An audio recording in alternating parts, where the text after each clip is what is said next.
सर्व अच्युत गोत्रे बंधू आणि भगिनी, त्याचप्रमाणे साधू संतांना दंडवत प्रणाम। आज आपण 129 नंबरच्या सत्संगामध्ये प्रवेश करत आहोत। गेली अनेक सत्संगापासून आपण परमेश्वरांनी सांगितलेले तत्व, आचार, विचार प्रणालीवरती चिंतन करत आहोत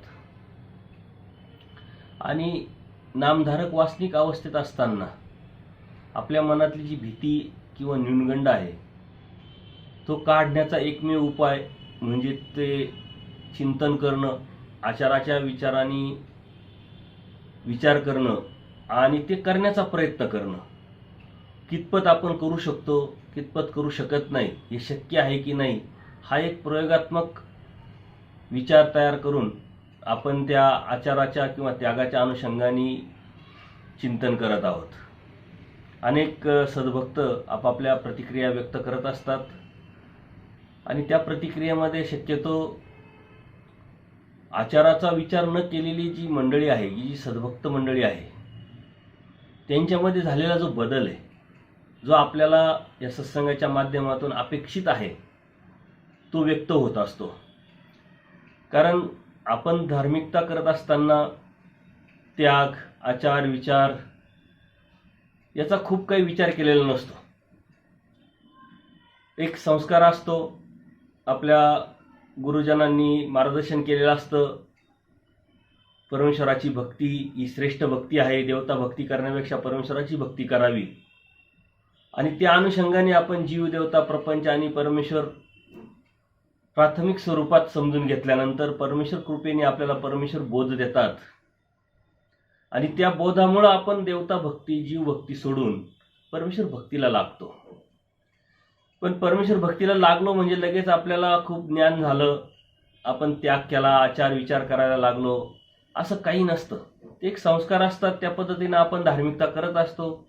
सकाळची देवपूजा, संध्याकाळची देवपूजा, कधीतरी स्थानाला जाणं, कधीतरी क्रिया, आणि ह्या धर्मात आल्यानंतर काही कार्यक्रमाच्या माध्यमातून आपले जे संपर्क आहे, या संपर्काच्या माध्यमातून संवाद होत असतो आणि ते वातावरण निर्मितीतून जे आपल्याला दिसतं, जे आपल्याला ऐकायला भेटतं, जे आपण बघतो, ते आपण करत असतो।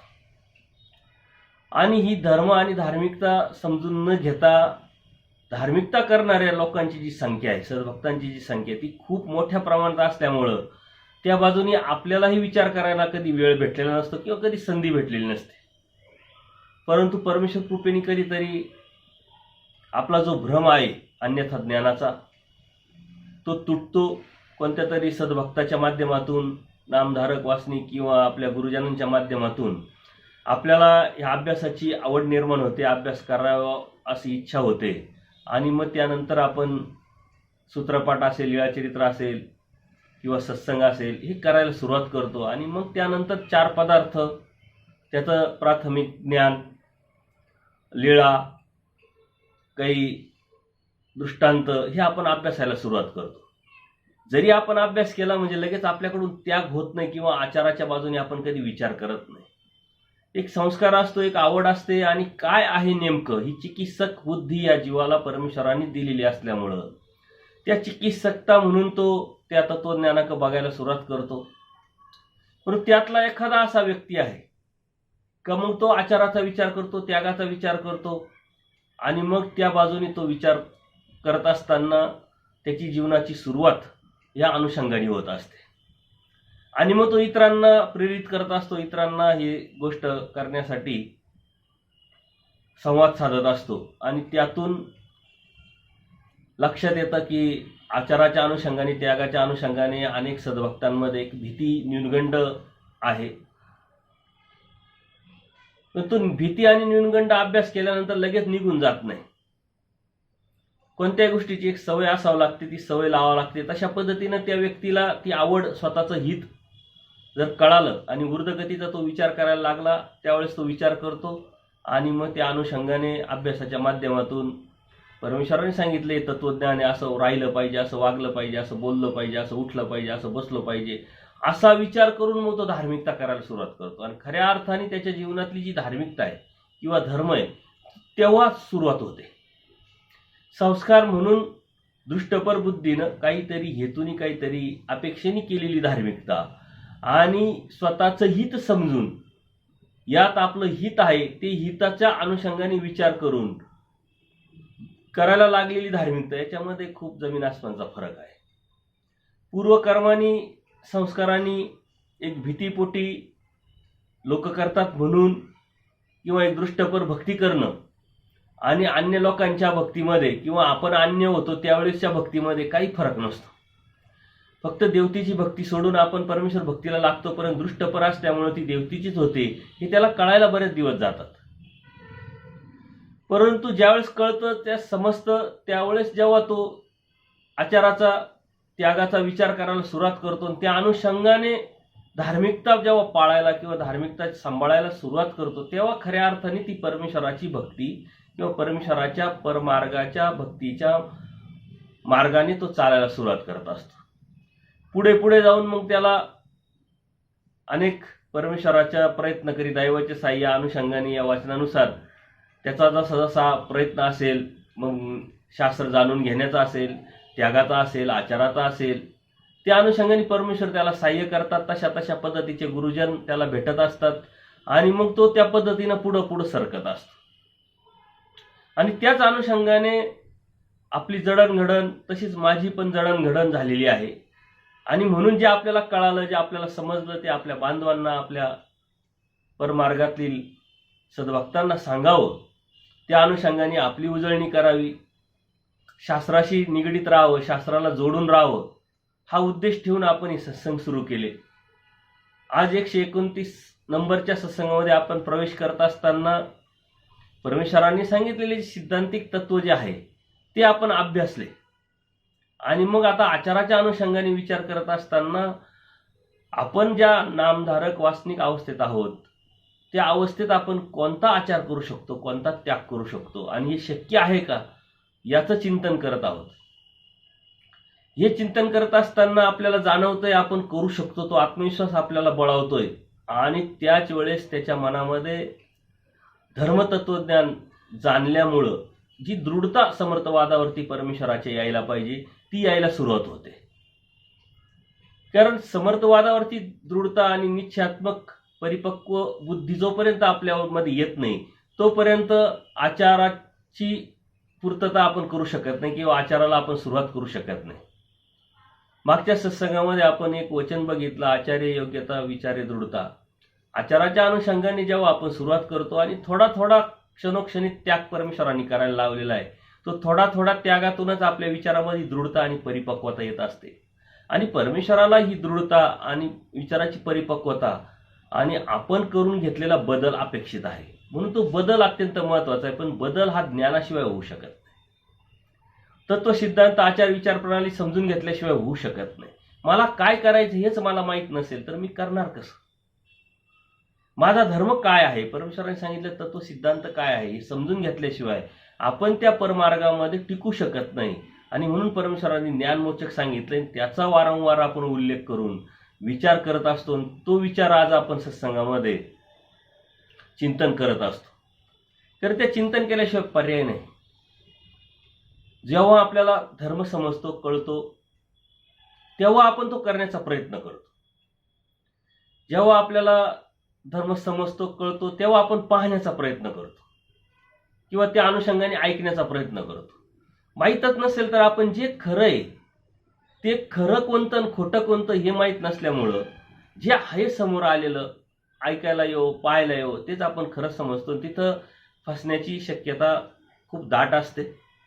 कारण हा जग आहे, हे जग खूप मोठं आहे, जीव अनंत आहे, प्रत्येकाची योग्यता वेगळी, पात्रता वेगळी, प्रत्येकाची नियती वेगळी, उद्देश वेगळा, आचार प्रणाली वेगळी, विचार प्रणाली परमेश्वरांनी आचार प्रणाली एक जरी सांगितली तरी त्याच्या योग्यतेनुसार त्यांनी ती विषय व्यवस्था केलेली असते. म्हणून खरा धर्म काय हे आपल्याला समजून घेणं हे अत्यंत गरजेचं आहे. जेव्हा आपल्याला ते समजेल तेव्हा आपण काहीतरी चिकित्सक वृत्तीनं ते योग्य अयोग्य याचा सत्संग बुद्धीनं जागृत ठेवून विचार तरी करू. अन्यथा विचार न करता जर आपण असा धर्म सांभाळत राहिलो तर खूप मोठी गल्लत होऊ शकते. कारण अनंत जन्मानंतर अनंत सृष्टीनंतर परमेश्वरांनी दिलेला जो धर्म आहे तो बोधरूपी जो जन्म आहे त्याची किंमतच होऊ शकत नाही. आणि ती भेटली तर ते संधीचं सोनं कसं करायचं हे ज्ञानाशिवाय आपल्याला कळणार नाही आणि कळू शकत नाही. आणि म्हणून आपण परमेश्वराने सांगितलेल्या सूत्रपाठातील वचनांचा चिंतन करत आहोत. आता आपण आचार मालिकेमध्ये काही सूत्रांचं चिंतन करत असताना मागच्या सत्संगामध्ये एक सूत्र आपल्याकडून राहून गेलं होतं. ते अनेक सद्भक्तांनी माझ्या लक्षात आणून दिलं. कारण सत्संग घेत असताना आपण पुढं जात असतो आणि एखादं वचन सुटल्या जातं, परंतु नंतर ते लक्षात येतं आणि ते सूत्र अत्यंत महत्वाचं आहे. 125वा सूत्र आहे गुरु विश्वास मैसियाचा. आता अन्य मार्गामध्ये गुरुला अनन्य असं साधारण महत्व आहे, आपल्यामध्ये सुद्धा गुरुला अनन्य साधारण असं महत्व आहे, परंतु नेमका फरक आपण समजून घेणं महत्वाचं आहे. अन्य मार्गामध्ये गुरुला सर्व काही मानल्या जातं. गुरुर ब्रह्मा गुरुर विष्णू गुरुर देव महेश्वरा गुरुर साक्षात परब्रह्म तस्मै श्री गुरुवनेमा, असा एक श्लोक आपण अनेक वेळा अन्य लोकांकडून ऐकलेला असेल किंवा आपण अन्य होतो त्यावेळी सुद्धा समजत असेल. तर त्यांच्यासाठी गुरुच देव आहे, गुरुच परब्रह्म आहे, गुरुच सर्व काय आहे. पण इथं नेमका उलटा तत्व परमेश्वराने सांगितलेलं आहे. गुरुला निमित्त मानायला सांगितलंय आणि ते निमित्त प्रत्येक जण प्रत्येकाचा निमित्त आहे. आपण मागच्या वेळेस बघितलं. परमप्रीती करायला सांगितली गुरुवरती, मार्गदर्शन जे आपल्याला करतायत त्यांच्यावरती, परंतु विशिष्ट बुद्धी म्हणजे त्याला परमेश्वर संबंधू नये किंवा परमेश्वर म्हणून त्याच्याकडे बघू नये, परमेश्वर म्हणून त्याला भजू नये, असं स्पष्ट आपल्याला एक लक्ष्मण रेखा परमेश्वराने आखून दिलेली. ती विशिष्ट बुद्धी त्या जीवावरती नसावी, ती जीव भक्ती होईल. परमेश्वर भक्तीतून आपण विकल्पाला जाऊ आणि परमेश्वराच्या कृपेने आपल्याला दिलेली जी भक्ती किंवा जो बोध आहे तो परत आपल्याला या सृष्टी शून्यतेमध्ये घेऊन जाऊ शकतो. म्हणून परमेश्वराने अत्यंत बारीक सारीक आपल्याला या गोष्टी सांगून टाकलेल्या आहे. आणि इथं परमेश्वराने तेच सांगितले गुरु विश्वास मैसियाचा. गुरुवर विश्वास ठेवायचा आहे, गुरुनी सांगितलेलं ते ऐकायचंय, मार्गदर्शन करायचंय, समजून घ्यायचंय, परंतु ते सदविवेक बुद्धीने योग्य अयोग्य चिकित्सक बुद्धीने ते समजून जाणून उमजून सुद्धा घ्यायचंय. कारण जर आपण आंधळी भक्ती जर करत असेल तर त्यात अनेक खाचखळगे किंवा धोके होऊ शकतात आणि ही आंधळी भक्ती आपल्या परमार्गामध्ये परमेश्वराला अपेक्षित नाही. कारण हा प्रचिती पंथ आहे. ती प्रचिती आपल्याला असली पाहिजे, ती प्रचिती परमेश्वर आपल्याला देत असतात. आणि म्हणून ह्या ज्या गोष्टी आहे या परमेश्वराने आपल्याला ज्या पद्धतीने समजून सांगितलेल्या आहे त्या लक्षात घेणं आणि त्या सूक्ष्म पद्धतीने जो फरक नेमका परमेश्वराने सांगितलेला आहे तो जाणून घेणं अत्यंत गरजेचं आहे. त्याच्यावरती अनेक लीळा आहे, अनेक स्मृती आहे. आचार्यांनी आपल्याला अनेक स्मृतीच्या माध्यमातून त्यात सावध केलेलं आहे. परमेश्वरांनी सावध केलेल्या नंतरही आचार्यांनी त्याच्यावरती खूप मोठा प्रकाश टाकलेला आहे. वेळोवेळी सूत्राच्या माध्यमातून आपण ते समजून घेत असतो. म्हणून गुरुचं ऐकायचंय, मार्गदर्शन घ्यायचंय, त्यांना निमित्त मानायचं, जे आपल्या नामाला, वेदाला, बोधाला, शास्त्राला निमित्त झालं त्यांच्यावरती परमप्रीती करायची. परंतु तेच आपले परमेश्वर आहे, तेच आपले हितक्ष आहे हे आपण न समजता विशिष्ट बुद्धी त्यांच्यावरती न येऊ देता आपली ती त्याचं आदरभाव मानणं आपलं असलं पाहिजे. अन्यथा अन्य लोकांच्या जीव भक्तीमध्ये आणि आपल्या भक्तीमध्ये काही फरक राहणार नाही. आणि म्हणून या गोष्टी आपल्याला परमेश्वराने अत्यंत सूक्ष्म अशा पद्धतीने सांगितलेलं आहे. परमेश्वराने हे निरूपण देमाईसाच भिंगार येथे केलेले आहे. कारण स्थळ भिंगार आहे, तालुका नेवासे. या ठिकाणी गुरुशिवाय मुक्ती नाही. तर मग तो केला म्हणजे गुरु केला तर आता स्वर्गप्राप्ती होते किंवा नरक प्राप्ती होते असे म्हणतात. असे देमाईसाने एका दिवशी स्वामींना विचारलं. एक मनामध्ये सत्प्रश्न केला का गुरुशिवाय जर मुक्ती होत नाही आणि जर नाही केला तर नरकाला जाईल, केला तर स्वर्गाला जाईल, मग गुरु करायलाच पाहिजे का? गुरुचं महत्व काय? थोडक्यात देमाईसांनी देवाला निरूपणामध्ये प्रश्न विचारलेला आहे आणि त्याच्यावरती परमेश्वरांनी सुंदर असं निरूपण करून एक दृष्टांत देऊन आपल्याला ते समजवलेलं आहे. स्वामी म्हणतात, बाई तो विश्वास पंथ तुम्ही जे म्हणतात त्याला विश्वासू पंथ म्हणतात. म्हणजे तो पंथ आपला नव्हे. अध्यात्मात दोन प्रकारचे मार्ग आहेत, एक प्रतीती पंथ आणि दुसरा विश्वास पंथ. तर परमेश्वर सांगतात आमचा जो आहे तो ब्रह्मविद्या मार्ग जो आहे, ब्रह्मविद्याचे शास्त्र आहे तो प्रतीती पंथ आहे. त्याच्यात तुम्हाला प्रतीती घ्यावा लागेल, प्रतीती यावा लागेल आणि प्रतीती आम्ही देत असतो. त्या अनुषंगानेच ती भक्ती तुम्ही केली पाहिजे. त्यासाठी परमेश्वर उदाहरण पण देतात की एखाद्या पुरुषाला तू बाई आहे असं जर मी म्हटलं तर त्याला लगेच बाईले पण येत नाही किंवा बाई येत नाही, बाई पण येत नाही म्हटले. तो विचार कराल मी खरंच बाई आहे का. ही सत्सद विवेकबुद्धी ज्या विचारात, ज्या धर्मात, ज्या शास्त्रात आहे त्याला प्रचितीपंथ म्हणतात. त्यांनी ते लगेच विश्वास ठेवून नाही, यथातथा अनुभवाला येईल किंवा येतंय का, खरंच आपल्यामध्ये ते आहे का नाहीये का हे म्हटले म्हणजे आपण खरंच तसं आहोत का, ही विचारधारा जी चिकित्सा बुद्धी ज्याच्यामध्ये आहे ती प्रतीतीपंथ आहे. म्हणून परमेश्वराच्या परमार्गामध्ये परमेश्वरांनी या जीवाला चिकित्सा करायला लावलेली आहे. असंच का तसंच का. कारण रस्त्याने जात असताना जर अंधारात आपण चाललो तर आपल्याला खाच खळगे ठेच लागण्याची शक्यता असते.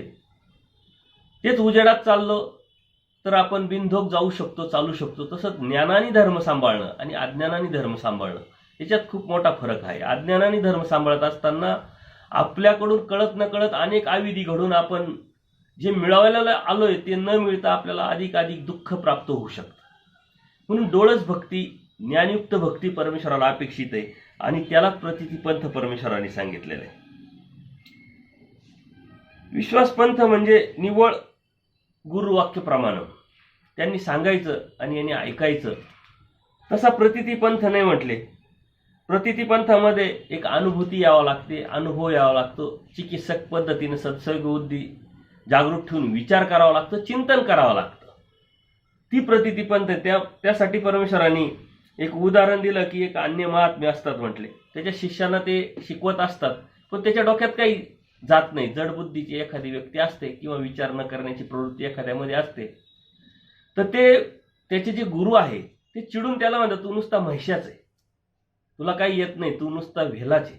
आपणही कधी कधी आपल्या मुलांना समजून सांगत असताना जर त्याला लक्षात येत नसेल तर आपण चिडून बोलतो, रागून बोलतो. याचा अर्थ तो असाच आहे असं नव्हे. परंतु त्या अन्य महात्म्याने साधूंनी जेव्हा त्याच्या शिष्याला सांगितलं का तू ह्यालाच आहे, म्हसाच आहे, तर त्याने ते गृहीत पकडलं की अरे मी म्हैसाच आहे आणि तो तसाच वागायला लागला. मग तो त्याच्या डोक्यावरती शिंग आहे असं त्याला जाणवलं. मग रस्त्याने जात असताना त्या पद्धतीचं चालणं, दरवाजातून जात असताना शिंग वाकडं करणं, तशा पद्धतीनं बसणं, तशा पद्धतीनं उठणं. आणि मग त्या गुरुच्या त्याच्या लक्षात येतं की अरे आपण जे सांगितलं त्यांनी ते विश्वास पकडून घेतलेला आहे. आणि मग ते गुरु त्याला परत सांगतात का तू म्हैशा नव्हे. आणि मग त्यातून तो त्याचा जो त्यांनी ते मनाने जे पकडलेलं होतं थोडक्यात त्या भूमिकेमध्ये तो जो गेला होता त्या भूमिकेतून तो बाहेर पडतो. तर आपण नाटक बघतोय, पिक्चर बघतोय, एखादा नट एखादी भूमिका करत असतो, त्या भूमिकेमध्ये तो इतका गडून गेलेला असतो की त्याला त्याचं स्वतःचं विश्व तो विसरून जातो. परंतु ते काम त्याला संपल्यानंतर, त्याच्या लक्षात आणून दिल्यानंतर किंवा त्याच्या लक्षात आल्यानंतर मग तो त्या भूमिकेतून बाहेर पडतो. तसं हा जो आहे गुरुविश्वास म्हैसेयाचा, अशा पद्धतीनं तो पंथ आहे.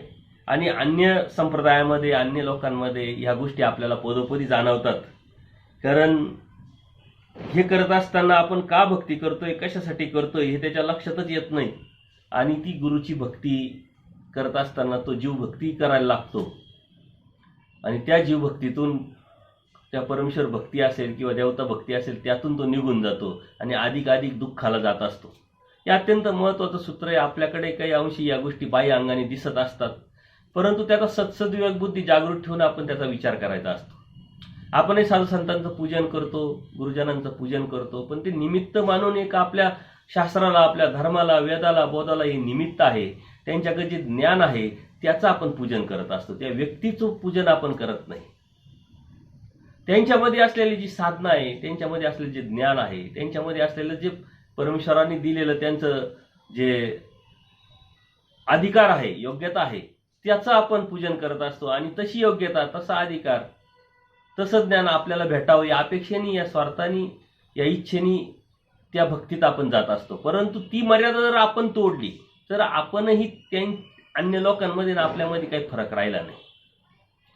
पण परमेश्वरांनी अनेक सूत्रांमधून याची सावधानता आपल्याला आखून दिलेली आहे आणि स्मृतिस्थळामध्ये आचार्यांनी सुद्धा त्याच्यावरती खूप मोठा प्रकाश टाकलेला आहे. परंतु त्याच्यासाठी आपल्याला शास्त्राचा अभ्यास ज्ञान असणं हे अत्यंत गरजेचं आहे. अन्यथा आपण हे करतात म्हणून आपण करतोय, ते त्यांच्या गुरुचा करतोय म्हणून आपण आपल्या गुरुचं करतोय, अशा पद्धतीने ती मानसिकता तयार होऊन आपण खऱ्या भक्तीपासून जाण्याची, विकल्पाला जाण्याची शक्यता निर्माण होत असते. आणि म्हणून कुठपर्यंत किती मानायचं हे परमेश्वराने आपल्याला आखून दिलेलं आहे आणि ते सूत्रांमधून स्पष्ट आणि पारदर्शकपणे सांगितलेलं आहे. पण ते आपल्याला माहिती असायला पाहिजे, ती जाण आपल्याला असली पाहिजे.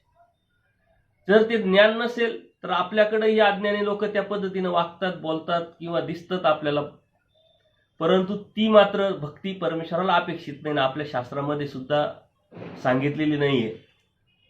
जे मार्गदर्शक असतात ते मार्गदर्शक निमित्त एक आदर भाव, त्यांच्याविषयी आपल्या मनामध्ये एक वेगळं प्रेम ठेवायला परमेश्वराने नक्कीच सांगितलेलं आहे.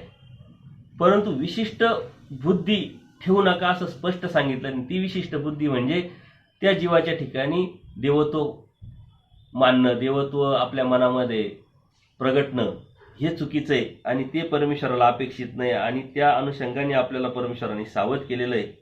अशा पद्धतीनं आपण मागच्या या सत्संगामध्ये एक सूत्र आपण विसरलो होतो, त्याचं आपण चिंतन केलं. पुढच्या सूत्रांमध्ये आपण देवतेशी निरोध होयाविषयी सेवा न केली या सूत्रापर्यंत आलेलो होतो. गोविंदप्रभू बाबांच्या ठिकाणी काही भक्त लोकांना जाण्याची इच्छा झाली आणि म्हणून परमेश्वर सांगतात की तिथं गेल्यानंतर कशा पद्धतीची सेवा केली पाहिजे. गोविंदप्रभू बाबांना त्रास होणार नाही, गोविंदप्रभू बाबांची जी प्रवृत्ती आहे ती भंगणार नाही, अशा पद्धतीनं आपण सेवा केली पाहिजे. त्यांच्या कलेनं, त्यांच्या प्रवृत्तीनं, त्यांच्या कडेनं आपण केली पाहिजे. आणि आजही आपण धर्मसेवा करत असताना स्थान, प्रसाद, भिक्षुक, वासनिक या अनुषंगाने आपली सेवा, शास्त्राची सेवा ही करत असतो. परंतु ती कशा पद्धतीने करायची याचं आपण मागच्या वेळेस चिंतन केलं. आणि जर केले नाही त्या पद्धतीनं, जे परमेश्वरांनी सांगितलेल्या नियमाच्या अनुषंगाने जर आपण ही सेवा केली नाही तर परमेश्वरांनी पुढचा त्याचा परिणाम काय होईल आणि ते आपल्यासाठी किती घातक आहे हे परमेश्वरांनी पुढच्या सूत्रात सांगितले. ईश्वरी जीव निळळ होते. निळळ म्हणजे प्रीतीरहित होणे, निळळ म्हणजे पातळ होणे. जसं एखादा आपण म्हणतो ना, अरे तुझं आता आजकाल माझ्याकडं लक्षच राहिलं नाही किंवा तुझं माझ्यावरती प्रेमच राहिलं नाही, असं बोलता बोलता आपण सहज बोलतो. याच्या पाठीमागचं कारण काय की आपल्याला त्यातलं जे आहे ते कमी पण जाणवतं असतं. आणि परमेश्वर सुद्धा सांगतात ईश्वरी जीव निळळ होती. परमेश्वराच्या ठिकाणी जीव पातळ होतात म्हणजे प्रीतीरहित होतात, होऊ शकतात. का तर परमेश्वरांनी सांगितलेले जे तत्व सिद्धांत आहे, आचार विचार प्रणाली आहे, ज्या पद्धतीने जर आपण नाही सांभाळली तर परमेश्वराविषयी जे आपलेपण, जे प्रेम, जे आपल्याला वाटत होतं, ती भाव आपल्याला होता तो राहत नाही. कारण भाव व्यभिचारी परमेश्वराने सांगितले. आजचा जो भाव आहे तो उद्या राहील याची काही गॅरंटी नाही. आणि आपल्याला असे अनुभव अनेक वेळेस येत असतात. एखाद्या व्यक्तीवरती आपला भाव असतो किंवा कोणाचा तरी आपल्यावरती भाव असतो, थोड्या दिवसांनी तो भाव खुंटतो. त्याच्यामध्ये दुःख येण्याचं काहीच कारण नाही, कारण परमेश्वरांनीच सांगितले भाव्य विचारी हा भाव कायमस्वरूपी टिकू शकत नाही, टिकणार नाही. परमेश्वरावरती टिकत नाही तेव्हा जीवाचा जीवावरती टिकणं शक्यच नाही. आणि म्हणून आपल्याकडं ह्या ज्या गोष्टी आहे ह्या कायमस्वरूपी दिसणार नाही. या अनुषंगाने जर परमेश्वरांनी सांगितलेलं तत्वज्ञान ते जर योग्य पद्धतीने आपण अभ्यासलं नाही, समजून घेतलं नाही, जाणून घेतलं नाही, त्या पद्धतीने त्या नियमाच्या अनुषंगाने धर्म आपण जर नाही सांभाळला तर नक्कीच परमेश्वराच्या विषयी जी आपली प्रेम आहे, समर्थवादावरची जी निष्ठा आहे, जो भाव आहे, त्याच्यामध्ये सुद्धा पातळेपण येतं, पातळपण येतं, कमी कमीपण येतं. आणि ते आपल्याकडून न होण्यासाठी परमेश्वरांनी आपल्याला नियम सांगितलेले, ते वचनाच्या माध्यमातून, ते तत्वज्ञानाच्या माध्यमातून सांगितलेले. जेवढे आपल्याला करता येईल तेवढे आपल्याला करायला लावलेले, करण्याचा प्रयत्न करायला लावलेला आहे. त्याच्यासाठी परमेश्वर म्हणता मी तुम्हाला सहाय्य करेल. परंतु नियम म्हणजेच आचार, नियम म्हणजे त्याग हा केलाच पाहिजे. कारण आचार जर असेल त्याचा धर्म आहे परमेश्वराने, आचार्यतयाचा धर्म परमेश्वराने स्पष्ट सांगितलेला आहे. या चरित्रामध्ये गेल्यानंतर असे कितीतरी भक्त आहे की जिथं परमेश्वर स्वतः प्रसन्न होतात तरी ते जीवाला त्याला काही घेता येत नाही. ते कनाशीचे ब्राह्मण असेल, शरदोबा असतील किंवा दादोस असेल, असे कितीतरी भक्त आहे की जे परमेश्वर त्यांना काहीतरी देण्याची इच्छा स्वतः व्यक्त करतात. दादूसांना म्हणतात इथं ब्रह्मविद्या ही तुम्ही विचारा, मी तुम्हाला सांगतोय, पण तरी ते ऐकत नाही. शरदोबा परमेश्वराच्या सन्निधानातले परमेश्वराकडून बोध शास्त्र झालंय, तरी परमेश्वराने सांगितलेला जो नियम त्यांना पाळता आला नाही, तर ते इतके मळाले का त्यांच्या मुखी नाम सुद्धा परमेश्वराचं राहिलं नाही. तर ही जी प्रीतिरहितता जी येते ती आपल्याला येऊ नये, त्याच्यासाठी आपल्याला सतत शास्त्राच्या मध्ये राहावं लागतं. मग चिंतन करणं असेल, सत्संग ऐकणं असेल, वाचन असेल, साधू संतांकडून मार्गदर्शन असेल, कोणते तरी कार्यक्रम असेल त्याच्यात सहभागी होणं असेल. अन्यथा तो नुसता नावाला राहतो. आणि असे सद्भक्त माझ्या आजूबाजूला खूप दिसतात. कधीतरी सत्संगामध्ये आता निरोपण केल्यानंतर त्यांना ते लक्षात येतं, परमेश्वर कृपेने त्यांना बोध होतो, परमेश्वर बोध देतात आणि ते उपदेशी होतात. परंतु नंतर संपर्कच राहत नाही. मग कधीतरी त्यांना फोन केला, कधीतरी भेटले, विचारलं तर हा चालू आहे, आम्ही सकाळची देवपूजा करतो, संध्याकाळची देवपूजा करतो, कधीतरी वेळ असेल तर स्थानावर जातो, शास्त्र वाचायला वेळ नाही, अभ्यास करायला वेळ नाही, वेळच भेटत नाही ते म्हणतात. त्यांच्या मनामध्ये एक भ्रम निर्माण झालेला असतो की आता देवता भक्ती सोडली, परमेश्वर भक्तीला लागलो, आता सर्व काही भेटलं. आणि परमेश्वर भक्तीला लागल्यानंतर आपोआपच त्याची एक भौतिक प्रगती पण होते. त्या भौतिक प्रगतीच्या अनुषंगाने तो इतका आणखीन पुढं जात असतो की ते अप्रत्यक्षरित्या ज्याच्यापासून होतंय त्यालाच तो विसरतो. म्हणजे ती प्रीतिरहितता, निलळता त्याच्यामध्ये येत असते. म्हणून ज्याला शास्त्र जाणवलं, ज्याला शास्त्र समजलं, ज्याला स्वतःचं हित करून घ्यायची इच्छा आहे, वासना आहे, त्यांनी त्या शेवटपर्यंत टिकण्यासाठी सतत जे परमेश्वराने सांगितलेले जे आहे, स्थान असेल, प्रसाद असेल, वासनिक असेल, भिक्षुक असेल, शास्त्र असेल, नामस्मरण असेल, कधी स्थान करणं असेल, कधी क्रिया करणं असेल, कधीतरी कोणते तरी अनुषंगाने धर्माचे कार्यक्रम असतील, त्याच्यात सतत सहभागी राहिलं पाहिजे, सहभागी होत राहिलं पाहिजे आणि त्याच्यातच फिरत राहिलं पाहिजे. अन्यथा ती निलळता आपल्याकडं येण्याला वेळ लागत नाही. असे सद्भक्त आजूबाजूला आपल्याला खूप दिसतात. आणि आपल्यामध्ये सुद्धा कालचा भाव आहे तो आज कमी झालेला असतो, आजचा भाव उद्या कमी झालेला असतो. याच्या पाठीमागचं कारण तेच आहे. ते टिकण्यासाठी आपल्या मनामध्ये असलेली जी भावना आहे ती निर्माण झालेली आहे, ती जी इच्छा आहे, जी वासना आहे ती निर्माण झालेली, ती टिकवण्यासाठी आपल्याला सतत परमेश्वराच्या या शास्त्रामध्ये असावं लागतं. म्हणून मार्गांमध्ये सकाळ, दुपार, संध्याकाळ तिन्ही वेळेस पोथी पान होत असतं.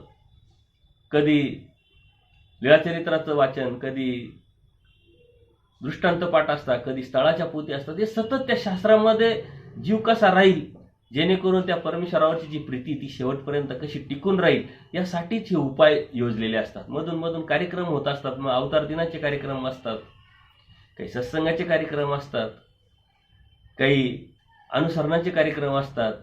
असे अनेक कार्यक्रम असतात, मोठे कार्यक्रम कोणीतरी ते आयोजन केलेलं असतं. काही व्याख्यानमाला असतं, काही मार्गदर्शनपर ज्ञान असतं. तिथं आपण जायला पाहिजे, सहभागी व्हायला पाहिजे. ऐकण्याच्या प्रवृत्तीने, ऐकण्याच्या इच्छेने गेलं पाहिजे. एक अनुभव येतो, आपल्या मनामध्ये जी भाव आपला निर्माण झालेला आहे तो परत उजळणीला येत असतो. वेगवेगळे विचारधारा आपल्याला कळत असतात, त्याचं चिंतन आपण करू शकतो. आणि म्हणून परमेश्वरावरती आपली जी प्रीती कमी न होण्यासाठी जे परमेश्वराने उपाय सांगितलेले ते करणं अत्यंत गरजेचं आहे. ते नाही केलं तर जो अनंत जन्मानंतर, अनंत सृष्टीनंतर आपल्याला परमेश्वराने जो बोधरूपी जो जन्म दिलेला आहे तो जाण्याची शक्यता असते. आणि तो भाव टिकण्यासाठी आपल्याला या धर्मामध्ये राहण्यासाठी हे उपाय करणं हे अत्यंत गरजेचं आहे. पुरुष सवेतवज आहे. बरं, हे करत असताना सवय पण लागली नाही पाहिजे. कारण शरदोबांना ती सवय लागली, एका स्थानाची सवय न व्हावी हे परमेश्वराने सूत्र स्पष्ट सांगितलेलं असताना सुद्धा त्या स्थानाची त्यांना सवय लागली आणि ते परमेश्वरापासून, धर्मापासून इतके मळाले की ते नामापासून सुद्धा गेले. सवय पण झाली नाही पाहिजे. मग कशाची सवय असावी, कशाची सवय नसावी? ऊर्ध्वगतीची सवय आपल्याला लावावं लागेल आणि अधगतीची सवय या जीवाला मुळातच असते, ती मोडावं लागेल, ती तोडावं लागेल. अशा पद्धतीनं धर्मापासून जाण्याची शक्यता या सवयीमुळे होत असते.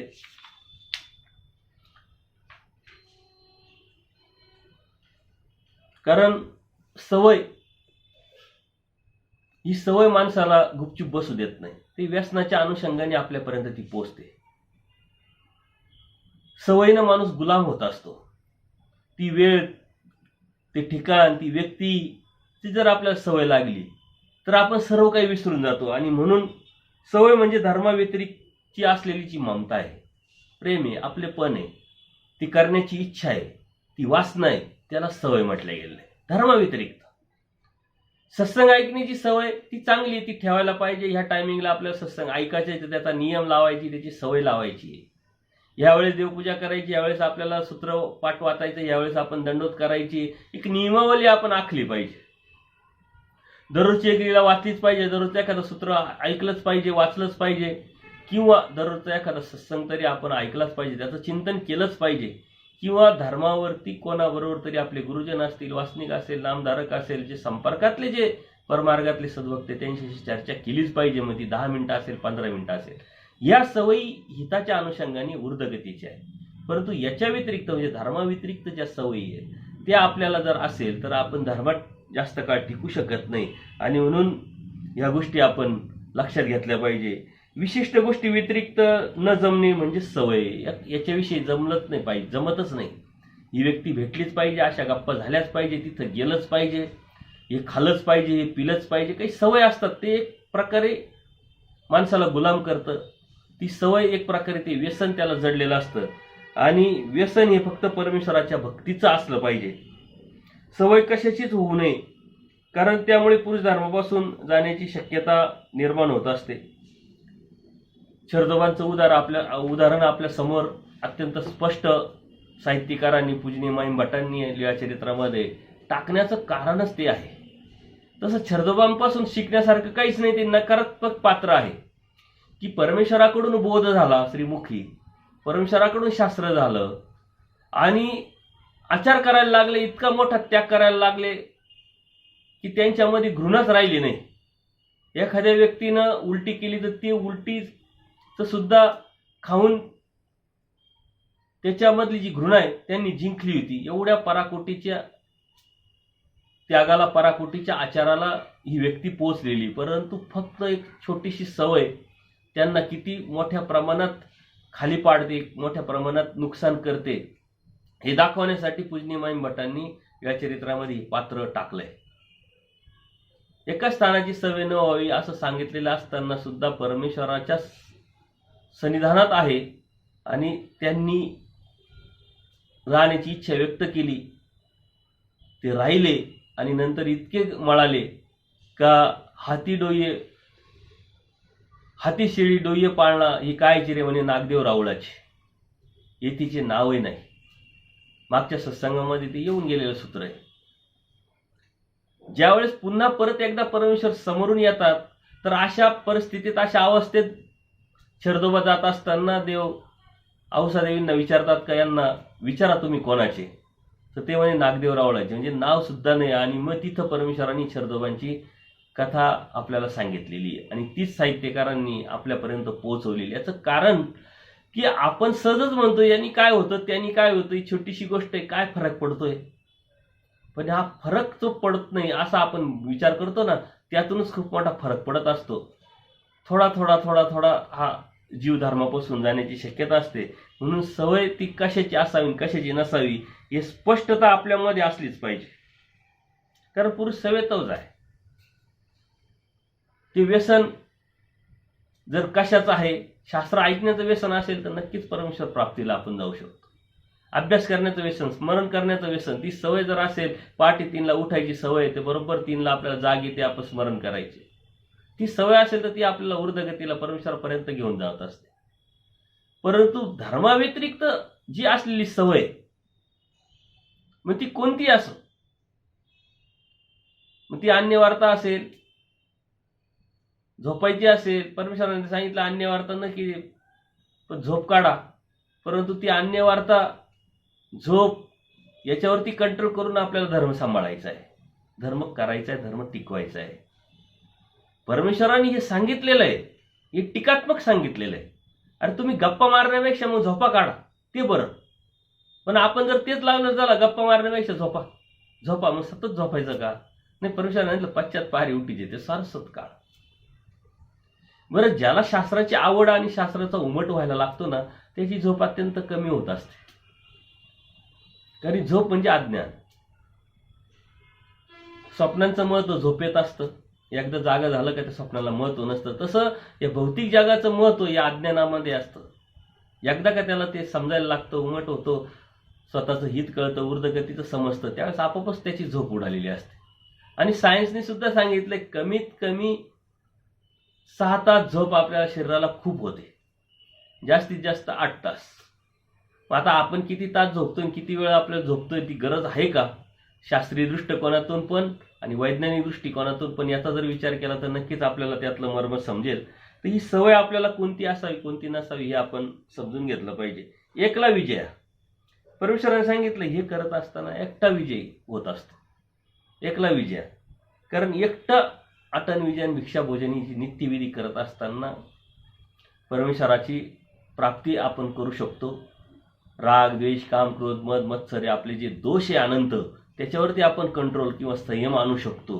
ते एवढं सोपं नाही आहे. त्या अवस्थेत, एकट्या अवस्थेत जाणंच एवढं सोपं नाही आहे. परंतु परमेश्वराने सांगितलं जर विजय मिळवायचा असेल तर एकटं राहावंच लागेल. एकटं राहण्याची कुवत जोपर्यंत येत नाही तोपर्यंत मात्र आपण सन्निधानीत राहिलं पाहिजे. मग देवाच्या सन्निधानात असेल, आता देवाच्या सन्निधानात नसेल, मार्ग आहे, शास्त्र आहे, कार्यक्रम आहे, कुठंतरी कसे तान प्रसाद वासनिक भिक्षुकाच्या आपण संपर्कात राहिलं पाहिजे. जोपर्यंत त्या अवस्थेत आपण जात नाही. परंतु ती अवस्था एक उच्च कोटीची आहे, ती एवढी सोपी नाही आहे. परमेश्वराने त्यासाठी मागच्या सूत्रामध्ये आपण मागच्या सत्संगामध्ये बघितलं की जर तसं होत नसेल तर कधीतरी नैमित्तिक नित्यविधीपेक्षा नित्यविधी करत असताना आपल्याला जर निरावलंबत्व नाही सहन झालं किंवा त्रस निर्माण झाला तर निमित्तिक विधी या म्हटले. कारण समाजप्रिय प्राणी असलेला हा जीव एकटा राहू शकत नाही. परंतु जेव्हा आपण एकटा राहायला लागू किंवा एकटा आपल्याला आवडायला लागेल तेव्हा खऱ्या अर्थाने आपण परमेश्वराच्या भक्तीला लागू. तर परमार्ग तुमचं जीवन किंगा परमेश्वर आपल्याला कळाला, समजला. त्याच्या व्यतिरिक्त आपल्याला आवड कशाचीच नाही, त्याच्या व्यतिरिक्त आपल्याला ओढ कशाचीच नाही, त्याच्या व्यतिरिक्त आपल्याला आता काही पाहणं नाही, ऐकणं नाही, काही सांगणं नाही आणि काही त्याचं चिंतन पण नाही. तेव्हा ती एकटी अवस्था येते आणि ते एवढं सोपं नाहीये. अटन विजन करत असताना जो एकटा अटन विजन करतो तोच खरा विजयी पुरुष. हा आचार जरट ज्ञानीच करू शकतो, जे शास्त्रांनी परिपक्व झालेले, धर्म त्यांना कळालाय, समजलाय, तेच ते करू शकतो. ईश्वराशिवाय त्याची कोणाविषयी कशाविषयी ममता राहत नाही. जड चेतन पदार्थाची वासना त्याच्या मनामध्ये नसते, अभिलाषा कोणत्या प्रकारची नसते. म्हणून तो अखेर त्याला आपल्याला बाह्य अंगाने तो एकटा दिसत असतो, पण तो एकटा नसतो, त्याच्यासोबत परमेश्वर असतो. ते खरं परमेश्वराचं जे सन्निधान त्यांनी मिळवलेलं असतं. बाह्य अंगाने आपल्याला ते दिसतात एकटे, परंतु ते एकटे नसतात. ज्याच्याबरोबर परमेश्वर आहे, ज्याच्याबरोबर परमेश्वराचं तत्वज्ञान आहे, आचार विचार तत्व सिद्धांत आहे, त्याग आहे, त्या त्यागातून परमेश्वराचं त्यांनी ते मिळवलेलं अप्रत्यक्षरित्या आज्ञाप्रतिपालनातून सन्निधान आहे. त्याच्यामुळे त्याला दुसऱ्याची कशाची संगतीची गरजच वाटत नाही. आणि म्हणून परमेश्वराने स्पष्ट सांगितलं एकला विजय. हा जो एकटा आहे तोच विजयी होऊ शकतो. आणि त्याच्यासाठी एकटा विजय होऊ शकतो, परंतु एकट्याला जर काळशेप होत नसेल तर मधून मधून नैमित्तिक विधीमध्ये या जीवाला यायला सांगितलेलं आहे. आता हे जे साधक अशा पद्धतीचे खूप कमी झालेले, कारण तसे दिसत नाही. देह क्षपण्याची जी आपली परंपरा आहे, जो इतिहास आहे तो खूप मोठा आहे. स्मृतीस्थळामध्ये कितीतरी असे देह क्षपणारे वैराग्यदेव असेल, दंतगोपाळदास असेल, असे अनेक जे भक्त होऊन गेले, त्यांच्या त्या स्मृती ऐकल्यानंतर अंगावर काटा येतात. आणि आजही अशा परिस्थितीत, अशा अवस्थेत, अशा आजूबाजूच्या चंगळवादाच्या वातावरणात सुद्धा देह क्षपणारे कितीतरी साधक आहे. आणि ते साधक आपल्या संपर्कात किंवा आपल्या दर्शनात किंवा त्यांची सेवा आपल्याला करायला भेटावी अशा वासनेत जर आपण असेल, आपल्या इच्छित असेल, तर ती अवस्था सुद्धा आपल्याला बी निर्माण करावं लागेल. आपली जेवढी योग्यता तशाच पद्धतीचे साधक पण आपल्याला भेटत असतात. तेच लोक, तेच सद्भक्त, तेच गुरुजन, तेच आपल्याला भेटतात. तर आपली योग्यता कशी, आजही अनेक साधक अशा अवस्थेला गेलेले आपल्याला दिसतात. वेगवेगळ्या ठिकाणी, वेगवेगळ्या जिल्ह्यामध्ये एकांतात आपलं शास्त्र चिंतन स्मरण काळ शेपवत असतात. परंतु ही अवस्था एवढी सोपी नाहीये. परंतु त्या अवस्थेत गेलेला जीव नक्कीच परमेश्वराला प्राप्त करू शकतो आणि तो विजयी होऊ शकतो. आज आपण नामधारक वासनिक अवस्थेत सुद्धा आपलं एकटेपण आपल्याला जर जाणवत असेल, खायला उठत असेल, आपल्याला एकटं नको वाटत असेल, तर मग आपण त्या अवस्थेत गेलेलो नाही. पण जर तुम्हाला तासनतास स्मरण करावंसं वाटेल, एकांतात मस्त बसून सत्संग ऐकावंसं वाटत, एकांतात कुठं जाऊन आपण वाचन करावं, चिंतन करावं हे वाटत असेल, तर नक्कीच ती खूप फायद्याची गोष्ट आहे आणि ती सवय आपण लावली पाहिजे. कारण त्या सवयीचा फायदा आपल्याला पुढं जाऊन होणार आहे. जर आपल्याबरोबर परमेश्वराचं तत्वज्ञान आहे, शास्त्र आहे, तो उमट आहे, ती जाणीव आहे, तर आपल्याला त्या गर्दीची आपल्याला आठवण आली नाही पाहिजे, त्या गर्दीची इच्छा झाली नाही पाहिजे. गर्दीत रमणारा माणूस राजस तामस पुरुष असतो, एकठात राहणारा माणूस सात्विक पुरुष असतो. आपण कोणत्या अवस्थेत आहोत त्याच्यानुसार आपल्याला कळत.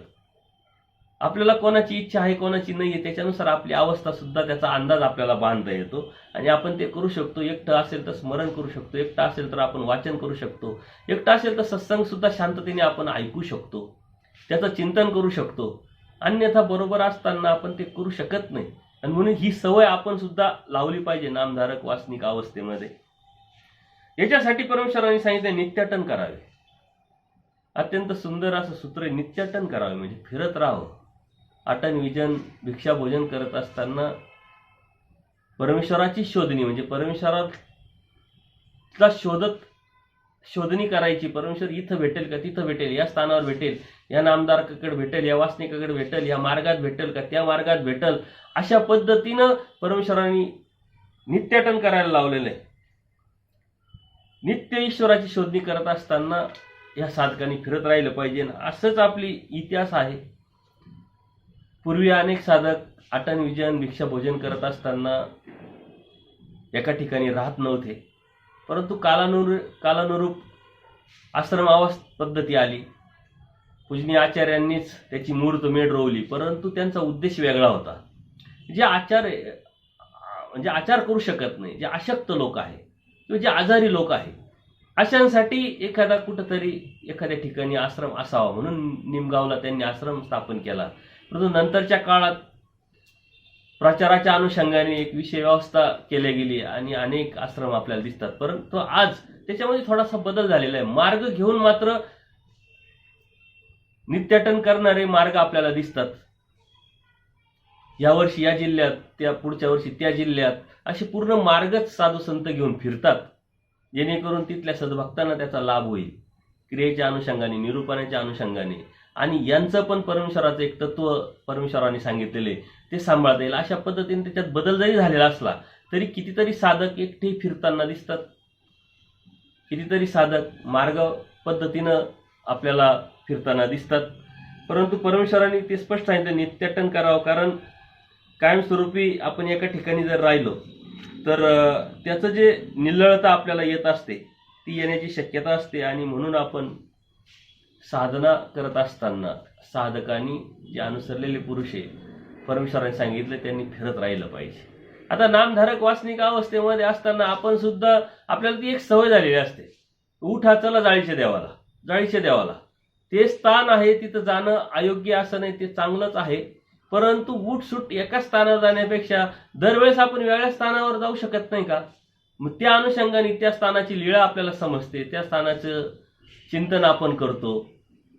दरवेळेस वेगळा रूट घ्या, वेगळे मार्ग आपल्याला, वेगळे साधू संत आपल्याला भेटतील, वेगळे स्थानं भेटतील, त्यांच्या लीळा आपल्याला समजून घेता येतील, जाणून घेता येतील. तिथून गेल्यानंतर आपल्याला त्या लीळेतलं जे मर्म आहे ते आपल्याला कळेल, स्मरणाला आपल्याला त्याचा फायदा होईल.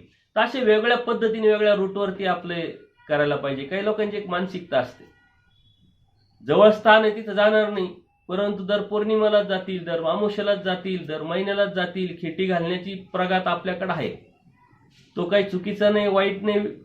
खेटी म्हणजे परमेश्वराला भेटायला जाणं आहे, त्या स्थानावर जाणं आहे. परंतु एक विशिष्ट बुद्धी असली नाही पाहिजे, हे स्थान आपल्याला उपयोगी पडल, ते स्थान आपल्याला उपयोगी पडल. स्थान आहे, परंतु लांब जायचं थोडंसं, त्याच्यामुळे एक मानसिकता निर्माण होते. त्या निमित्ताने आपण घराच्या बाहेर पडतो, स्मरण होतं, चिंतन होतं. परंतु वेगवेगळ्या स्थानावरती वेगवेगळ्या मार्गांमध्ये जाण्याची सवय आपण नामधारक वासनिकांनी लावली पाहिजे. आपल्या मनामध्ये अशी एक विशिष्ट बुद्धी एक साधकांविषयी असेल किंवा स्थानाविषयी असेल अशी निर्माण होता कामा नये, कारण प्रत्येक स्थान परमेश्वराचेच आहे आणि ते परमेश्वराचे स्थान परमेश्वराने आपल्यासाठी निर्माण केलेले. प्रत्येक स्थानाच्या ठिकाणी परमेश्वराने कृपाशक्ती, मायाशक्ती अशा अनंत शक्ती निक्षिपिलेल्या आहे आणि त्याचं कार्य प्रत्येक स्थानाच्या ठिकाणी होत असतं. परंतु आपली ती एक मानसिकता असते का इथंच तिथंच, तर तो विकल्प आपल्या मनामध्ये येता कामा नये. अशा अनुषंगाने आपण याचा विचार केला तर नक्कीच आपले अनेक स्थानं दरवर्षी आपल्याला होत राहतील, लीळा कळत राहतील. फिरल्याशिवायही आपल्याला त्यातलं जे मर्म आहे आपण ते समजून घेणार नाही, घेऊ शकत नाही. एखाद्या स्थानावरती जायचं आहे म्हणजे मग आपण तिथली निदान अरे इथली लीळा काय आहे, ज्या स्थानावर चाललो तिथली लीळा काय आहे जरी माहीत नसेल, तिथं गेल्यानंतर काही ठिकाणी अनेक ठिकाणी काही सद्भक्तांनी सेवा दिलेली, बोर्ड तयार केलेली लीळेचे, काही साधू संत तिथं असतात, आपण विचारून ती लीळा समजून घेऊ शकतो. म्हणजे ते स्मरणासाठी कायमस्वरूपी आपल्या मनामध्ये, त्या बुद्धीमध्ये ती लीळा सेव होते आणि त्याचा फायदा आपल्याला नक्कीच होत असतो. आता हे करत असताना साधकाला परमेश्वराने अनुसरलेल्या पुरुषाला सांगितलंय नित्याटन करावे, तर मग कुठं राहावं, किती राहावं, कसं राहावं एक माहिती म्हणून आपण पुढचं सूत्र घेणार आहे. ग्रामी एक रात्र नगरे पंचरात्र, म्हणजे लहान गावामध्ये असेल तर एखादा रात्री मुक्काम करा आणि मोठा असेल तर 5 रात्र मुक्काम करा. एकाच ठिकाणी 5-5 दिवस, महिनाभर, मग चांगली अवस्था आहे, चांगली व्यवस्था आहे, चांगले लोक आहे, सर्व काही चांगलं भेटतंय म्हणून तिथं जास्त दिवस राहू नका. नित्याटन करत असताना परमेश्वराने ती नियम सुद्धा लावून टाकले आणि छर्दोबाने हाच नियम तोडला. त्यांनी हे पुढचं सूत्र लक्षात न आल्यामुळे ते एकाच ठिकाणी राहिले आणि धर्मापासून गेले. ती गुळगुळीतता निर्माण होते. एखाद्या व्यक्तीला आपण दररोजच भेटायला लागलो किंवा स्थानाच्या ठिकाणीच राहायला गेलो, आपण त्या स्थानाविषयी पहिली आपली जी भावना होती किंवा जी ओढ होती, जो वेध होता, तो आपल्याला राहणार नाही, कारण ते दररोज झालं, ते गुळगुळीतता आली. म्हणून परमेश्वराने तर सांगितलंय, पण आजकाल परिस्थिती बदललेली आहे. ज्याला ते लक्षात येतंय तो मात्र हे नक्कीच टाळण्याचा प्रयत्न करेल.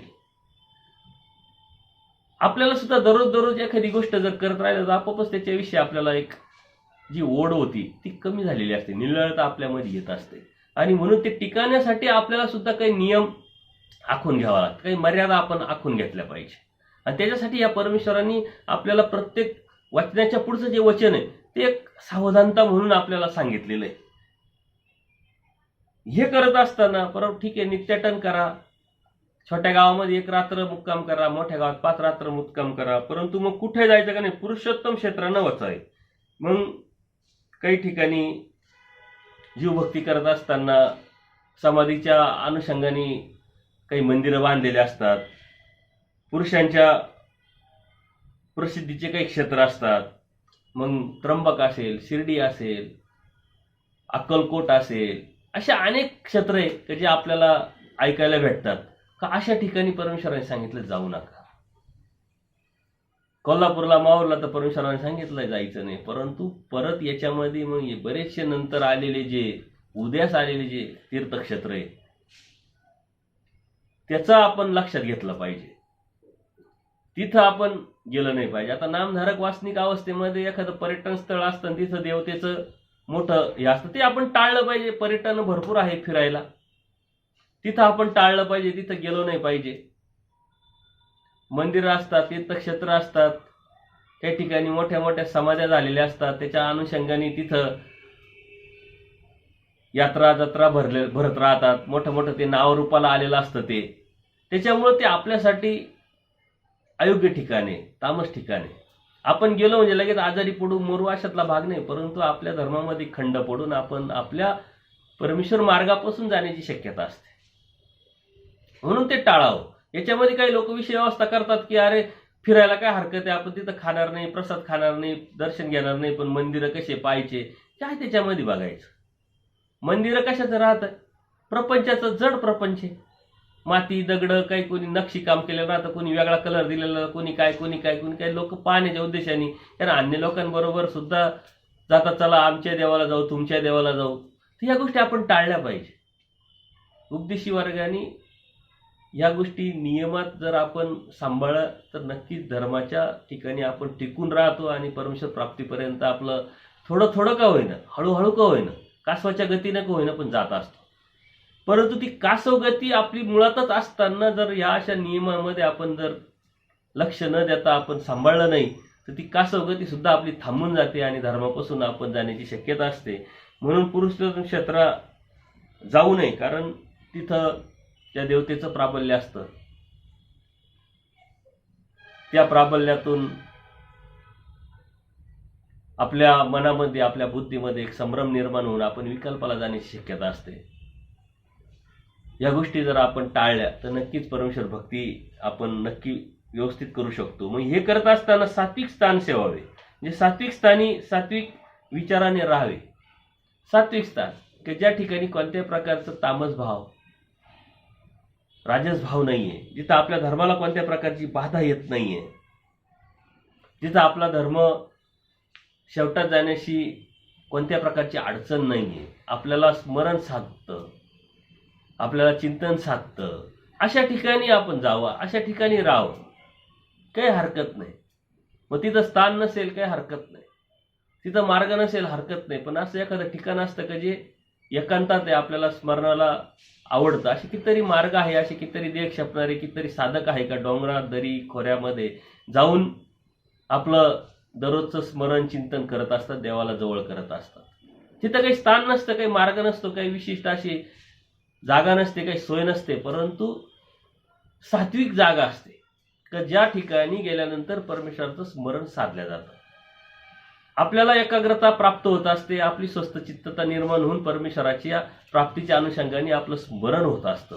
अशा ठिकाणी आपण जायला पाहिजे. नामधारक वासनिक अवस्थेत तर आपल्याला या क्षणोक्षणी पावलोपावली अनुभव येत असतो. कोणाच्या आपण घरी जातो, कोणाच्या मंदिरात जातो, कुठं जातो, कसं जातो, कुठं आपल्याला कसं वाटतं, ती स्वस्थता लाभत असेल तर आपण राहावं. प्रवास करताना कोणत्या व्यक्तीबरोबर आपल्याला स्वस्थता आहे त्या व्यक्तीबरोबर प्रवास करावा, अन्यथा टाळावा. ज्याच्याविषयी आपल्या मनामध्ये अगोदरच शंका आहे, विकल्प आहे, भीती आहे, न्यूनगंड आहे, त्याच्याबरोबर जाण्यात आपण स्वस्थता निर्माण करू शकत नाही. मग ते स्थान करण्याच्या अनुषंगाने असेल, क्रिया करण्याच्या अनुषंगाने असेल, किंवा कुठंतरी स्मरणाला जायच्या अनुषंगाने असेल. नवरात्रामध्ये बरेचसे लोक स्मरणाला जातात, मग ते एकटे जात नाही. मग 5-25 लोक, 5-10 लोक त्या गावात नाथे गोथे ओळखी पाळखीचे चालले एखाद्या स्थानाच्या ठिकाणी, एखाद्या मार्गाच्या ठिकाणी, आणि तिथं 9 दिवस त्यांनी काय मिळवलं असं त्यांना विचारल्यानंतर त्यांनाच सांगता येत नाही. कारण 9 दिवसात ज्यांच्याबरोबर आपण कायमचं राहतोय, उठतोय, बसतोय, गप्पा मारतोय, हेवे दावे करतोय, तुझं माझं करतोय, तेच परत तिथं आपल्याबरोबर. काय करणार वेगळं आपण? ना स्मरण होत ना स्वस्थता लाभत. म्हणून आपण काय नेमकं निवडायचंय, करायला काय चाललोय, तो उद्देश सफल होईल का नाही याचा विचार करून शक्यतो आपण जे ओळखीचे नाहीये एकटं जा, अशा ठिकाणी जा. म्हणजे ओळख होता होताच 9 दिवस निघून जातात. त्याच्यामुळं स्मरणाला खंड पडत नाही, शास्त्राला खंड पडत नाही, एकांत चिंतन करायला खंड पडत नाही. प्रवास करताना आपण लगेच बिगर ओळखीच्या व्यक्तीबरोबर करू शकत नाही, परंतु जे आपल्या विचाराशी जुळतं मिळतं घेतात, ज्यांना शास्त्र आवडतं, चर्चा आवडते, अन्य वार्ता आवडत नाही, ज्यांचा भाव शुद्ध आहे, नियत साफ आहे, ज्यांना देव हवा अशी वासना आहे, अशांबरोबर प्रवास करायचा आहे, अशांबरोबर तीर्थयात्रा करायची, अशांबरोबर स्थान करायची, क्रिया करायची. अन्यथा आपल्याला जे भेटलंय ते आपल्याला टिकावता नाही आलं तर त्या भेटण्याला काही अर्थ राहणार नाही. आणि म्हणून धर्म सांभाळत असताना छोट्या छोट्या गोष्टीचा आपण विचार केला पाहिजे. प्रसन्नता ऐसा एक धर्म ईश्वरीची आती. जीवाला कैवल्य दान द्यावी अशी प्रसन्नता परमेश्वराच्याच ठिकाणी आहे. परमेश्वर प्रसन्न आहे. जी प्रसन्नता जी आहे ती फक्त परमेश्वराच्याच ठिकाणी आहे, ती कोणाच्या ठिकाणी असू शकत नाही. आणि कैवल्य दान द्यायचं म्हणजे परमेश्वराने ही सृष्टी त्याच्यासाठीच निर्माण केली आहे. परमेश्वराने स्वतः जीव धर्म देह धर्म स्वीकारले, जीवासाठी अवतार घेतलाय फक्त याच्यासाठी का प्रसन्न होऊन परमेश्वराला या जीवाला कैवल्य दान द्यायचंय, मुक्तीला न्यायचंय, स्वतःचा आनंद द्यायचा आहे, दुःखात पाठवायचं नाही, दुःखात जाऊ द्यायचं नाही. परंतु परमेश्वराने त्याच उद्देशाने त्याच अनुषंगाने सर्व जरी केलेलं असेल तर आपला प्रयत्न अत्यंत महत्वाचा आहे. आणि ती प्रसन्नता परमेश्वराकडे आहे. आपण जर असं म्हटलं मी एवढं करतोय पण मला भेटतच नाही, तर ही आपली विषय अवस्था किंवा आपला अन्यथा ज्ञान आहे किंवा अज्ञान आहे. परमेश्वर देण्यासाठीच बसलेले आहे. जेव्हा वेळ येईल तेव्हा आपले जे पूर्वकर्मात आपण अनेक चुकीचे कर्म केलेले असतात, वाईट कर्म केलेले असतात, अनेक दोष आपण जोडलेले असतात, त्याच्याकडे परमेश्वर क्षणभर विसरून जातात, त्याच्याकडे बघतच नाही ते. हे परमेश्वराचं दयाळू माळू कृपाळूपण आहे. परमेश्वर ह्या पदार्थामध्ये आपण या गोष्टी बघितलेल्या आहे का? परमेश्वराकडे नेमकं आहे काय? परमेश्वर वस्तू आहे काय नेमकी? मग परमेश्वराकडे ती प्रसन्नता आहे का? ह्या जीवाला कवल्य दान द्यायचं, या जीवाला आनंद द्यायचा आहे. त्यांनी स्वतःहून आपली निवड केलेली आहे आणि त्या निवडीच्या नंतर सृष्टी निर्माण करून देवतेला कामाला लावून स्वतः अवतार घेतलेला आहे. त्याच्यामुळे ती प्रसन्नता तेव्हा होती सृष्टी निर्मितीच्या अगोदर, की बाबा माझा आनंद कोणाला तरी द्यावा, आणि तो देण्यासाठी परमेश्वराने शोधणी करून जीवाला निवडलं. ती प्रसन्नता काय स्वरूपी असं नाही की बाबा त्यावेळेची भाव देवाचा वेगळा होता आणि मग आता आपण जन्माला आल्यानंतर आपण चुकीच्या मार्गाला गेलो, आज्ञा प्रतिपालन करत नाही, परमेश्वराची वचनं पाळत नाही, त्याग करत नाही, आचार करत नाही, परमेश्वराने अनुसरायला सांगितलं तर अनुसरत नाही, याचा अर्थ मग परमेश्वराची प्रसन्नता कमी झाली असं काही नाही. परमेश्वराच्या ठिकाणी ती प्रसन्नता जेव्हा होती ती तेव्हाही होती, आजही आहे, उद्या राहणारे, कायमस्वरूपी राहणारे. जोपर्यंत आपल्याला परमेश्वर आनंद देत नाही, जोपर्यंत शेवटचा जीव उद्धरून जात नाही, तोपर्यंत परमेश्वराच्या ठिकाणी ही कायमची प्रसन्नता आहे. आणि म्हणून परमेश्वराने स्पष्ट सांगितलं, प्रसन्नताचा एक धर्म जो आहे तो परमेश्वराच्याच ठिकाणी आहे. तो कुठेही आपल्याला दिसत नाही, भेटणार नाही, ऐकायला ना पाहायला. पण ती प्रसन्नता परमेश्वराच्या प्रसन्नतेनेच आपल्याला हे सर्व काही भेटलेलं आहे.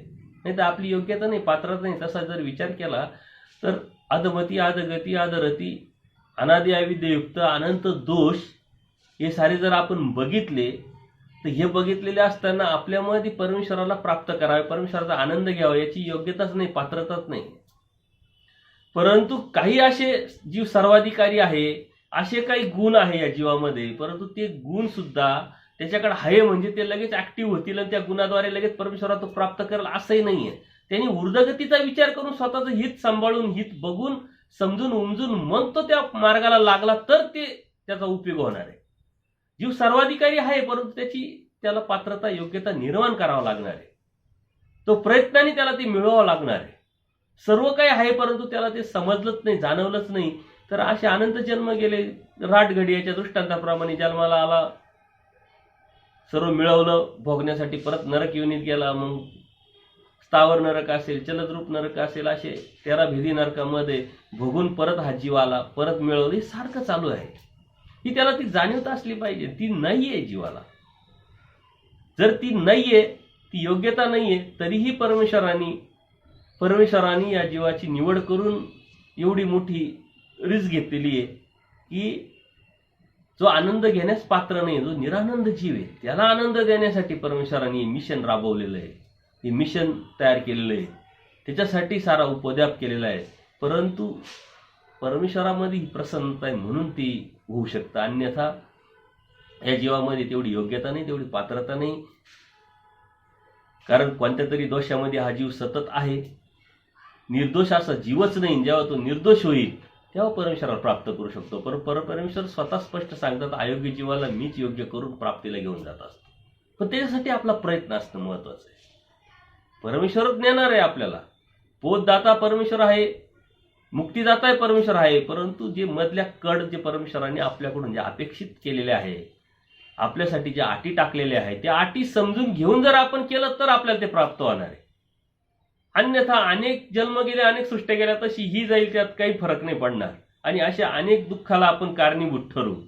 परंतु ह्या जीवामध्ये ती प्रसन्नता नसल्यामुळं किंवा ती योग्यता, पात्रता नसल्यामुळं तो करू शकत नाही. पण परमेश्वराला प्रसन्नता आहे म्हणून परमेश्वर करून घेऊ शकतो. परमेश्वर त्याला करायला लावतो. ज्ञान देणं परमेश्वराचं काम आहे, परंतु ते कृतीवर आणणं आपलं काम आहे, जीवाचं काम आहे, जीवाची कड आहे.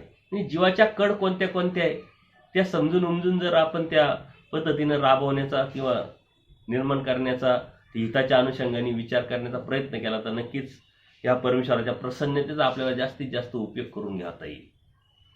परमेश्वर प्रसन्न आहे, परंतु भौतिक जगासाठीच आपल्याला ती प्रसन्नता अपेक्षित असते की मला हे भेटावं, म्हणजे देवाने प्रसन्न जर झाले तर मला हे भेटेल, मला ते भेटेल. पण परमेश्वराची जी प्रसन्नता आहे ही कैवल्य दान देण्यासाठी आहे, जीवाला मुक्ती देण्यासाठी, जीवाला आनंद देण्यासाठी. हे आपण समजून घेतलं पाहिजे. कारण जी अपेक्षित आपण जे करतो त्या अपेक्षेसाठी परमेश्वराकडे 81 कोटी 1.25 देवतेची फौज आहे. त्याच्यासाठी स्वतः त्याला राबण्याची किंवा त्याला ते देण्याची गरज नाहीये. आणि म्हणून परमेश्वराकडून आपल्याला काय पाहिजे, तर परमेश्वराचा आनंद पाहिजे, परमेश्वराचं प्रेम पाहिजे, परमेश्वराचं ज्ञान पाहिजे. आपलं जीवनमुक्ती आपल्याला परमेश्वराकडून असायला पाहिजे, ही अपेक्षा आपण केली पाहिजे. आणि त्यासाठीच परमेश्वराची ती प्रसन्नता या जीवासाठी सतत ओसंडून वाहत असते. सतत अत्यंत नरकात जाणारा जीव, नित्य नरकाला आलेला जीव सुद्धा परमेश्वर शेवटच्या क्षणापर्यंत त्याला सावध करत राहतात. अनेक लीळा चरित्रामध्ये असे कितीतरी सूत्र आहे, अशी कितीतरी लीळा आहे, असे कितीतरी प्रसंग आहे. परमेश्वराच्या सन्निधानात असे कितीतरी सद्भक्त आलेले, त्यांच्या योग्यतेनुसार त्यांना परमेश्वराने त्या गोष्टी सांगितलेल्या आहे. पूजनीय माईम भटांना पूजनीय माईम भटांच्या पद्धतीनं, आचार्यांना आचार्यांच्या पद्धतीनं, औसा असेल, महादाईसा असेल, त्यांना त्यांच्या पद्धतीनं. मार्कंड हा खोटा बोलतोय, चोरी करतोय, देवाला माहित नाही असं नाहीये. देवाला सर्व माहिती आहे, देव सर्वज्ञ आहे, तरी त्यांना एकदा नाही कितीतरी वेळा संधी देणं.